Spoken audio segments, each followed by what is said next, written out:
Hello and welcome to the sixth part of our e-lecture series International Project Management, brought to you by Lübeck University of Applied Sciences in cooperation with On Campus. In this part we are discussing the planning phase. And the planning phase in the framework of the product life cycle of a project is the second stage. The first is the development phase, as we've already outlined. The second one being the planning. Then this is followed by execution, and the final one is the completion stage. So what are the aims of project planning in general? What do you need to do? You need to determine realistic objectives for different kind of aspects. So realistic objectives with regards to the following characteristics. First, what are the jobs that need to be done? So what are the tasks you need to assign and you need to accomplish in order to arrive at a successful project implementation. So you need to specify the different kind of tasks of the project, and you need to assign and state until when each task needs to be completed and who is going to do that. So which are the people that need to be assigned to this specific tasks, and what is the cost? What is the cost that is being involved, and which other resources are going to be needed? And you need to specify this for every specific task. And the next one is the necessary substages. So what are the different kind of stages in a project which you need to take into consideration? And the third one is the associated deadline. So like I just explained, you need to specify the different kind of deadlines for every task that is to be assigned. And I talked already about the costs, which also need to be stated for each task that has been identified. So the project planning provides requirements for the successful execution of the project, but more importantly, it provides the project manager, the project leader, with an overview which tasks need to be done by which people, at which cost, and what is the status. He can use these tasks and this overview to monitor and control the project in its entirety. So you need it for project monitoring and management.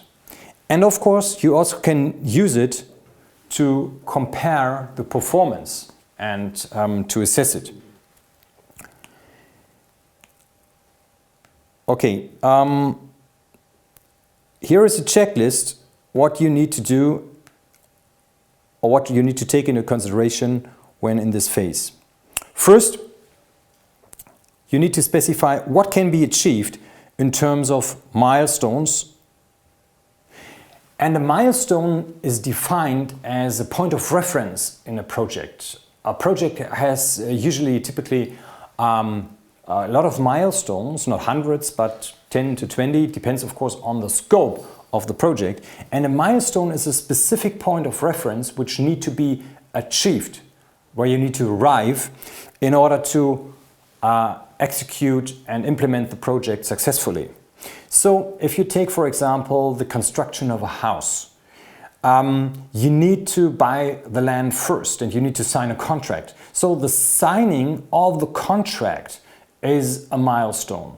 If you don't arrive at that milestone, the entire project is of course a failure, is doomed to fail and cannot be completed successfully. So this is how a milestone is defined. So these are key points of references which you need to arrive at. The project structure also needs to be planned. So what are the different underneath the project, what are the different kind of sub-projects, and what are the different kind of tasks that need to be assigned. So how can you arrive at the different kind of milestones? What do you have to do in order to arrive at this specific point of reference? Then you need to plan the activity in a chronological order. So after you identify the different kind of milestones and the tasks that get you there, you also need to take into consideration what is the chronological order. Some tasks are independent from another. There are also tasks that are subsequent in terms of their relationship. What does it mean? It implies that one task can only be starting after another one has been completed. So this is quite important.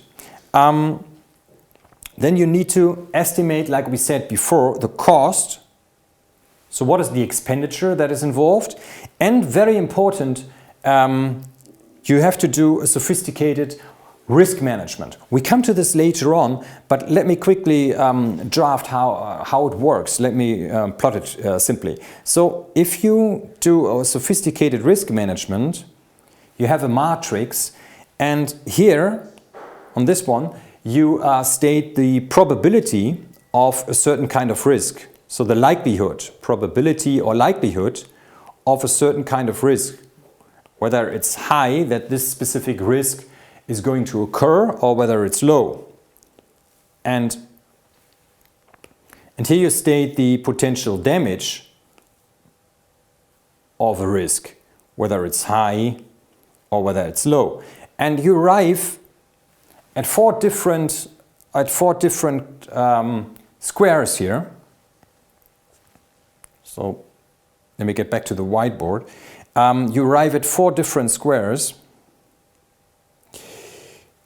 And of course, here is the damage. I need to plot it again here, damage. So, and if the damage is high and the likelihood of a certain risk to occur is also high, you need to monitor that risk very, very, very specifically and very, very thoroughly. You need to take into consideration any kind of countermeasures and activities in order to avoid this risk from severely damaging your project.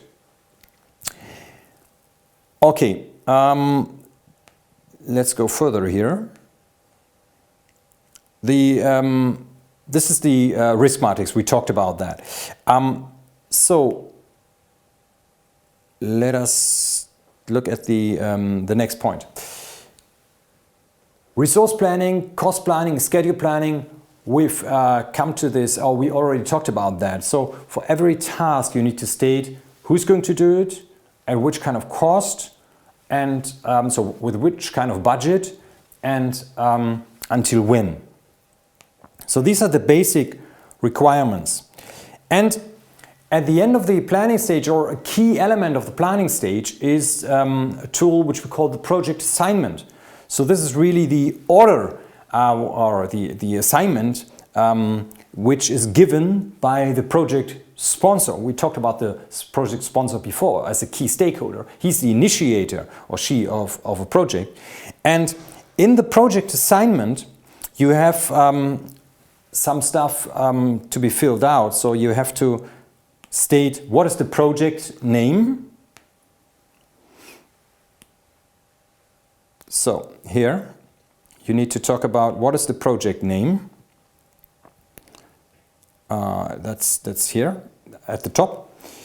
You need to assign this project to a specific project manager, and then you need to state not every kind of task that has been identified, but you need to state what is the goal of a project. So what is the outcome of a project? That is very, very important. And this project assignment, this tool, has to be signed by the project sponsor and the project leader, the project manager. So here is the objective. You don't need to specify every single task, but some key milestones you may state. And what is of central importance is that if you state the objectives here, they always have to be smart. Objectives always need to be smart. We come to this later on, which means they have to be specific, measurable, ambitious, realistic, and time-bound. So Every goal has to be specific, it has to be measurable, because if it's not specific, you cannot measure it. It has to be ambitious, realistic, and it has to have a component when it comes to time. But we come to this at a later stage. So, the end of a phase in a project is defined by a milestone. We talked about that already. And milestones have clearly defined deliverables. So these are key points of references. Here we have again listed in a nice summary the reference or the key indicators, whether it's a milestone or not. It represents checkpoints or a point of reference during the project. It is linked to the desired results and deliverables, so to the tasks and objectives, and it describes a state in which the project should be in a particular moment of time. And finally, it needs to enable the management, the top management, is in particular the steering board and the project sponsor, to check whether the project is on the right course. Of course, the steering board and the project sponsor, they cannot look at every kind of task, whether this is still on time, but they need a higher, a more advanced perspective, a meta perspective, and milestones, and provide a very, very sophisticated way of looking at a project from a more general and encompassing perspective. Okay, this was the sixth part of our e-lecture series. Thanks very much for your attention, and we are looking forward to seeing you again on this channel. Cheers and bye-bye.